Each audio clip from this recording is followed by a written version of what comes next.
چیخ مار کر کے باہر نکلتی ہے کہ بچاؤ مجھے، بچاؤ، یہ پاگل ہو گیا، پاگل ہو گیا۔ بادشاہ کی پولیس وہاں سے گزر رہی تھی، آئی اور اس نے پوچھا کہ کیا ہوا ہے؟ کہا کہ اس عابد نے میری عزت پر حملہ کر دیا۔ السلام علیکم ورحمۃ اللہ وبرکاتہ۔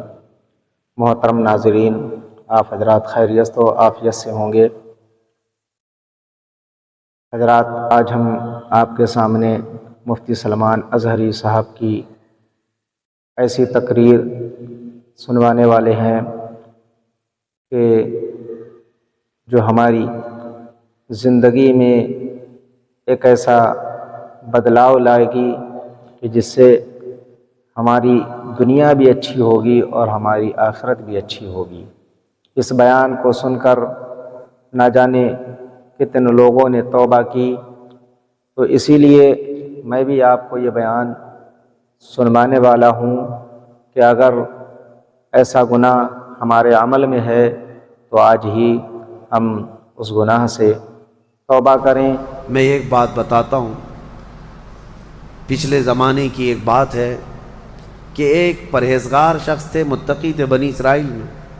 ایک خاتون جو فحش کاموں میں ملوث رہتی تھی، طوائف تھی یا جیسی بھی، وہ آئی اس عابد کے پاس۔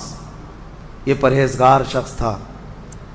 یہ جب آئی تو کہا کہ رات گزارنے کے لیے میرے پاس کوئی ٹھکانہ نہیں ہے، باہر ٹھنڈی اور بارش ہے، مجھے تھوڑی سی جگہ دے دو۔ اس عابد نے رحم کھا کر اپنے گھر میں عورتوں کے رونے پر کبھی شیطان داخل ہو جاتا ہے۔ مدد کے لیے عورت رونا دھونا جب کرتی ہے تو اچھے اچھوں کا ایمان ختم ہو جاتا ہے۔ وہ عورت رونے لگی کہ میرا کچھ کوئی سہارا نہیں، بارش میں بھیگ جاؤں گی، میں تڑپ تڑپ کے ختم ہو جاؤں گا۔ اس عابد شب زندہ دار اس نے اپنے خانقاہ میں جگہ دے دیا۔ جب رات ہو گئی تو وہ عورت آئی اس کے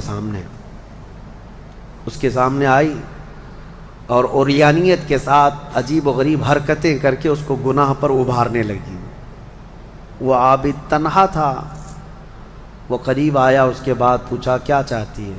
کہا چل کوئی نہیں ہے، رات میں کوئی نہیں ہے، ہم لوگ اپنے جسموں کی سکون حاصل کر لیں۔ اس عابد نے کہا کہ ٹھیک ہے، میں اس سے پہلے تھوڑی دیر میں بھی آتا ہوں، خواہش ہے تیرے ساتھ آ جاتا ہوں، سوتا ہوں، لیکن اس سے پہلے میں دیکھتا ہوں۔ اس نے کیا کیا؟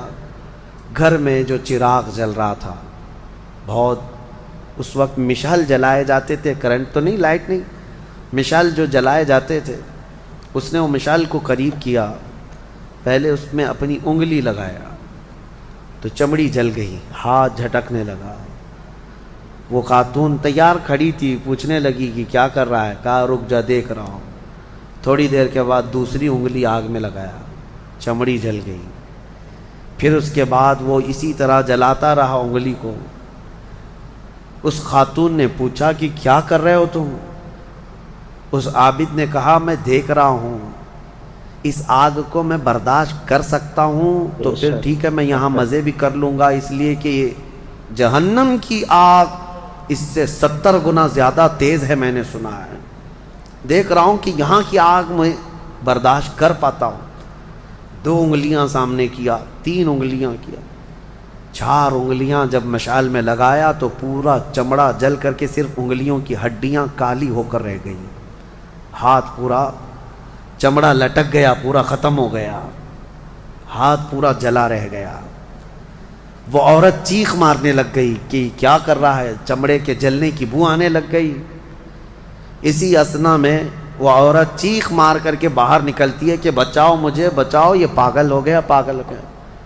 بادشاہ کی پولیس وہاں سے گزر رہی تھی، آئی اور اس نے پوچھا کہ کیا ہوا ہے؟ کہا کہ اس عابد نے میری عزت پر حملہ کر دیا۔ تو پولیس اندر گھس گئی، دیکھا تو یہ بیٹھا ہوا تھا۔ اب آؤ دیکھا نہ تاؤ، حملہ کر دیا اس پر۔ لوگوں کو باہر پتہ چل گیا کہ ایسا ایسا ہوا ہے۔ ایک عورت آئی تھی اور اس پر عابد رات کو تنہائی میں اس کے ساتھ منہ کالا کر رہا تھا۔ تو لوگوں نے مارنا شروع کیا، اتنا مارا کہ وہ عابد مر گیا۔ انتقال ہو گیا، ختم ہو گیا۔ اب مسئلہ یہ ہے کہ اب لوگوں میں یہ بات پھیل گئی کہ اتنے سالوں جس کو ہم نے عبادت میں دیکھا تھا وہ ایک عورت کے چکر میں آخری وقت بہک گیا اور منہ کالا کر لیا۔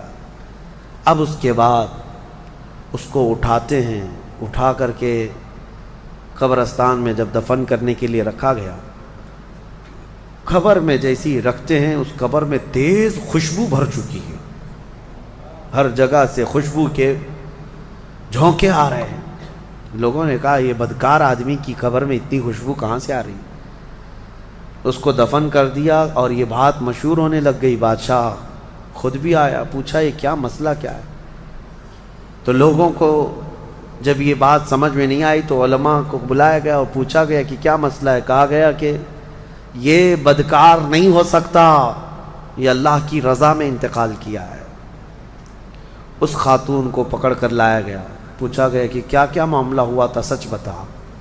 اس عورت نے بتایا کہ اس کا کوئی مسئلہ نہیں، یہ ڈرتا رہا اللہ سے اور آخرت سے ڈرتا رہا، اور رات میں یہ بیٹھ کر کے اپنی انگلیاں جلا لیا تھا، اور یہ کہتا تھا کہ میں دیکھتا ہوں دنیا کی آگ سے میں برداشت کر پاتا ہوں تو ٹھیک ہے میں تیرے ساتھ مزہ کروں گا، نہیں تو پھر آخرت کا عذاب اس سے بھی بڑا سخت ہے۔ وہ یہ کہتا رہا اور میں بھاگ کر گئی، اتنے میں لوگ آئے اور اس کو مار دیے۔ بادشاہ نے پوچھا کہ دیکھو اس کو پھر سے نکالو، نکالا گیا۔ اس خاتون کے بتائے ہوئے اعتبار سے جب دیکھا گیا تو اس کا ہاتھ جلا ہوا ویسے ہی موجود تھا، جلا ہوا ہاتھ ویسے ہی موجود تھا جیسے اس عورت نے واقعہ سنایا تھا۔ پھر لوگوں نے بہت توبہ کی کہ اس کو مارنے کا کیا گناہ تھا، اس کا جرم تھا، لیکن بہرحال وہ شہید تھا۔ اس حکایت کو نقل کر کے فرماتے ہیں صاحب حکایت کہ یہ وہ لوگ تھے جن کا ہر کام آخرت سے جڑا ہوا تھا، وہ ایک حرکت بھی کچھ ان کو دنیا میں ڈگمگ نہیں کرتی، ان کے پاؤں کو نہیں پھسلا پاتی۔ کیوں؟ وہ ڈرتے اس بات سے تھے کہ آخرت میں کیا ہوگا، آخرت میں کیا ہوگا۔ میرے عزیزو، میں آپ کو بتاؤں زنا کی جو سزا ہم نے بتائی تھی، اس سے قبل بھی میں نے بتایا کوڑے مار دیے جائیں 100 یا سنسار کر دیے جائیں، یہ آخرت میں دی جانے والی سزا کا 100واں حصہ ہے، اس سے 100 گنا زیادہ سزا وہاں پر قیامت میں۔ تو پھر وہ کیسی ہوگی سزا؟ پھر 100 گنا زیادہ سزا کیا ہے؟ اسی لیے فرمایا گیا جہنم کا ہلکا عذاب۔ پوچھا گیا حضور سے سب سے کم عذاب کیا ہوگا؟ سب سے کم کسی کو عذاب دیا جائے گا اگر دوزخ میں تو کیا ہوگا؟ فرمایا گیا کہ اس کو آگ کی جوتیاں پہنائی جائیں گی جس کی گرمی سے اس کا بھیجا پک کر کے ابل رہا ہوگا۔ یہ سب سے ہلکا عذاب ہے دوزخ کا۔ پھر جہاں اللہ نے عذاب علیم کہا، عذاب عظیم کہا، عذاب مہین کہا، دردناک عذاب، بڑا عذاب، ذلت والا عذاب، تو پھر وہ کیسا ہوگا؟ بہرحال خلاصہ کلام میرا یہ ہے، آج ہم نے تلاوت میں یہی پایا کہ اے لوگو تم آخرت کے تصور پہ جیتے رہو، دنیا فانی ہے، دنیا فانی ہے، حساب کا ایک دن آئے گا۔ فَمَن يَعْمَلْ مِثْقَالَ ذَرَّةٍ خَيْرًا يَرَهُ وَمَن يَعْمَلْ مِثْقَالَ ذَرَّةٍ شَرًّا يَرَهُ۔ اللہ فرماتا ہے جس نے رائی کے دانے کے برابر نیکی کی وہ بھی دیکھے گا قیامت کے دن، اور جس نے رائی کے دانے کے برابر برائی کی وہ بھی قیامت کے دن دیکھے گا۔ مفتی سلمان اظہری صاحب کا کیسا عمدہ بیان۔ اس بیان سے یہ بھی پتہ چلا کہ ہم لوگوں پر جو الزامات تہمت لگاتے ہیں تو وہ نہ لگائیں، اس سے بچیں، کیونکہ ہمارا ایک جھوٹا الزام کسی کی جان بھی لے لیتا ہے اور وہ دنیا میں بدنام ہوتا ہے، اور اس کے ذمہ دار وہ لوگ ہوتے ہیں کہ جنہوں نے اس کو غلط طریقے سے جھوٹے الزامات ڈال کر اس کو بدنام کیا۔ حضرات، مقصد ہمارا یہ ویڈیو پہنچانے کا یہ ہے کہ ہم اور آپ، اللہ ہمیں اور آپ کو گناہوں سے بچائے اور ہر بڑے گناہ سے توبہ کرتے رہیں اور چھوٹے گناہوں کے قریب بھی نہ جائیں۔ اس لیے کہ کوئی چھوٹا گناہ چھوٹا نہیں ہوتا اور کوئی بڑا گناہ بڑا نہیں ہوتا اور کوئی چھوٹی نیکی چھوٹی نہیں ہوتی۔